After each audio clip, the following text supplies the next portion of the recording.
Hefur það á annari reyndi Gestur Danielsson en á þriðju Ívar Kristinn Jasínsson R, fjóruðu Kristján Gústafsson Breiðablik, fimmta Pétur Óli Ágústsson Fjölni og sjötta Styrmir Tryggvason Ánægður.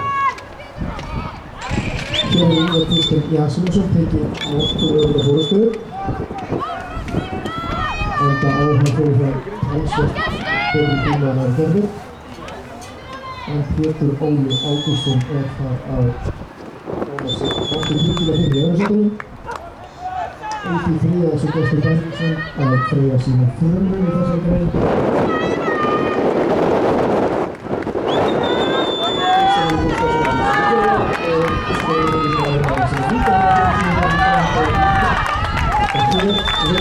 Ívar Kristinn mjög öruggan sig í fyrstu gullhóri, Pétur Óli Ágústsson annar, Gestur Danielsson Kristján Óli Gústafsson fjórði og Styrmir